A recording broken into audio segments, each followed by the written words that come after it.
the committee was already in the process of engaging Kenyans long before a fake demonstration was organized, Mr. Speaker.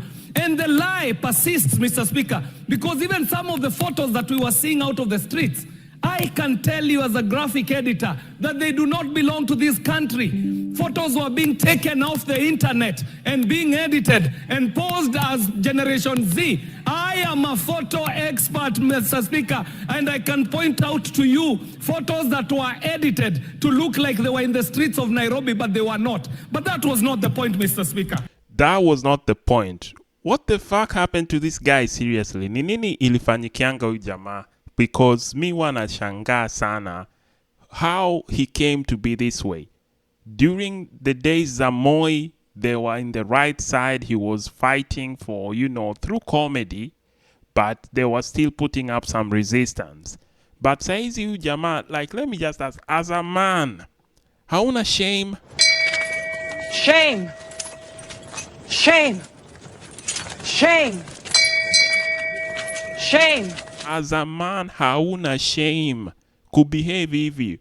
Uko chini kwa magoti. Uko down hapo hivyo ukiosha bolingo ama mnaita aje siku hizi. Sheng yangu ni ya kitambo, so labda sielewi sheng.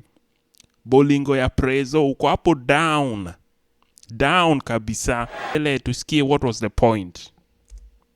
My point, Mr. Speaker, I would like to let this House know that every digital image has a digital footprint. If a photo was taken in 2020 and is being used yesterday, we can tell from the metadata of that photo, Mr. Speaker. So Complete idiot. Hiyo ndio kitu yeneza sema kwanza. Huyu jamaa ni a big disappointment. Every time kitu yote ikifanyika, he's going to side with the government. Hana brain. Sijui ni nini kwa hiyo akili hapo hivyo ali. Ni nini ilifanyikia huyu jamaa? Because inafaa ukae, you reason first before you talk. But huyu jamaa anaropokwa before thinking. So this was back time ya demonstrations 2024, I believe. Alafu hebu tuone hii next clip. Sasa after BBC ilifanya investigation to see what happened in parliament, tuone what this idiot said. The parliament has been able to pass that British Army training unit in Kenya can practice and train on our mother soil, Mr. Speaker. However, that was not without a rider. This house put a rider, and the rider was serious, Mr. Speaker. The rider was saying that there is no way that a British officer can end up committing a Can. Unaona mpaka akili na short circuit because ana pull this stuff straight from his ass. Like he's just pulling crap from his ass. Ajui hata aseme nini because he's just, how can you go instead of laying the blame where it deserves to be? Hao watu waliua innocent people in cold blood. Instead of looking wende na hii passion yote yenye uko nayo unapiga kelele hapo ka burukenge, wende hapo hivyo useme whoever did this investigation ifanywe. Wewe unakasirikia watu wenye wamefanya investigation, unakasirikia BBC. Oh my goodness. Na huyu ni buda mtu. Like if this is my dad, I would be embarrassed. Na kuambia tu kweli ningekuwa na shame because seeing somebody act like this, like unafikiria ni nini? But tuendelee tusikia alikuwa anasema nini kuhusu BBC. Crime in Kenya and not tried in Kenya. Mr. Speaker, the British Army training unit is known to have killed our people. They are known to have raped our women. They are known to have maimed our people. Mr. Speaker, they are also known for serious environmental degradation. And we understand, Mr. Speaker, even in media, that the BBC is funded by taxpayers' money in Britain, meaning that BBC is funded to push the foreign agenda of the British people internationally, Mr. Speaker. And so we must know, is BBC speaking as a mouthpiece of the government and the people of Britain? Or what is it that the BBC is doing? Could it be an attempt to untwist this country so that they can rescind on the rider that we put on their training of the Batuk units in Kenya, Mr. Speaker, and perpetuate a history of extractive economy, oppressive economy, and exploitative economy in a very unfair trade balance between Kenya and the UK? So, what all that rant was for a conspiracy theory. Hiyo ndio unaniambia. All that rant, umerant hapo hivyo for, I don't know, 3-5 minutes without my goodness. Huyu jamaa bana. Nini ilifanyikia huyu jamaa? Inafaa afanyiwe lobotomy ama mtu aangalie hiyo brain yake tuone how it came to be this way. Naelewa pesa huwa ina change watu, but this is too much bana. Inaweza kuchange mpaka ukue ni mtu hauna akili completely, yenye unaweza fanya hata ule that idiot anaitwa Gerald Gay akae rocket scientist. Seriously. Hebu tuendelee tuone vile huwa na nini hapo bolingo ama mnaitaje za prezo. Tuendelee. Beyond the young leadership that you're bringing up, Your Excellency, we laud you for the efforts that you're doing to unify the country. When this country is divided, we as the people of Nairobi feel the heat. So when we see you going into areas that were considered as unpenetratable and recognizing them as Kenyans and giving development across the country equally, we, the people of Nairobi, are direct beneficiaries. We appreciate your efforts in going out and uniting this country for the unity and posterity of this country. Hiyo bullshit yote. Yani huyu jamaa ananga any opportunity he gets, ako hapo kusifu nabii, ako hapo kusifu the president. Ni nini president amefanya? Seriously, niambie 3 accomplishments za this government. Ni nini wamefanya yenye huyu akuwe such a sycophant, ako hapo tu chini hapo hivyo, amekesha hapo down. Yani ni nini manze, hata anafanya nashindwa kuongea. Na vile recently alienda kwa hii podcast iko nini, huwa na like hiyo podcast iko nini, but it was a huge disappointment kwa hiyo interview yake, because aliwacheza kama watoi.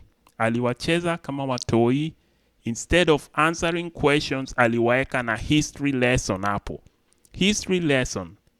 But wacha tuone vile ilikuwa. So in the same way, in 2024, there are things that cost us so highly as a country, stemming out of misinformation. I told you connectivity of Kenya is the highest. Yes. We are spending on average 4 minutes and 13 seconds every day online. What are we doing with that? The global average on misinformation is at around 53%. Zile studies zimefanywa. What are the concerns on misinformation? The global average is at 53%. Ya Kenya is at 83%. Aya, kwa nini nimepause hapo? Anaongea Kenya kuna misinformation. In other words, anajaribu kusema misinformation ndio inafanya hizi wa Kenya wanaenda to the streets. Misinformation ndio inafanya watu wapendi hii Kenya kuisha government. Misinformation ndio ina cause all these things. But yeye mwenyewe there was a time he was spreading misinformation. He spreads misinformation time yoyote amepewa chance. He's a politician after all. But nakumbuka hata time ya COVID, he was there spreading misinformation.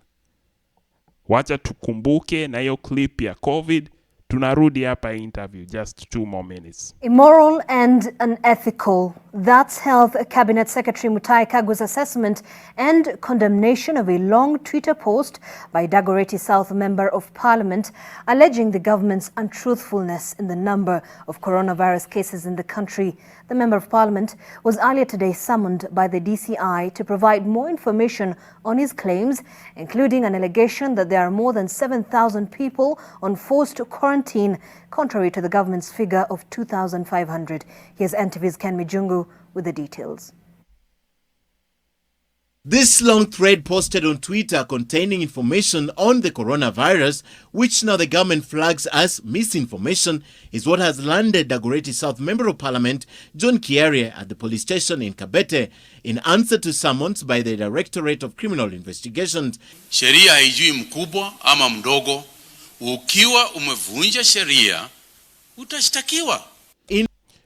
Aya, unaona, this was time ya Uhuru. The government was corrupt as hell also, cause Kenya gava inakuanga kazi ni kuiba, they never do what is right.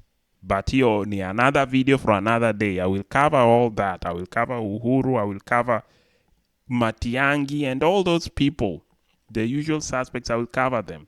Saizi focus ni KJ. KJ ako hapo COVID time. Of course gava ya Kenya inadanganya. That is guaranteed. But this case, KJ pia alikuwa anadanganya. So both are lying, but KJ ako hapo anaenda kwa platform. Umemwona kwa interview ya kwanza akisema misinformation, oh ni mbaya. But this time he was engaging in misinformation. Tuendele na hiyo clip alafu tumalize na hiyo ingine. In an explosive rant, the legislator accused the government of downplaying the extent of the spread of the coronavirus. He claims there are more than 7,000 people in compulsory quarantine. The government now says his numbers are overly exaggerated, the information obviously false and alarming. It is really, really wrong and disheartening for those particularly in leadership to continue perpetuating false information that have got nothing to do with the real cases, trying to gain political mileage. We are doing what is in our power to do to this response. You understand that funds like NGCDF are not able to react to such an emergency. According to the Aya, wacha nitapose tu hapo. Hizo matime nakumbuka watu walikuwa wanaruka hadi fence wakiepa hizo quarantine za gava. Enyewe Wakenya tuko na vituko. Aya, tuendelee na hiyo clip ingine ya yenye alikuwa kwa interviewed. Fast forward to 2025. Concerns on misinformation. So it means the 4 hours and 13 minutes that we are using inaansa ile swali tulikuwa tumeuliza. Is our connectivity for productivity or is it for negativity? But aya, before Mwafa ulize swali hiyo next yenye it was quite good though. This time interview ni like 2-hour interview.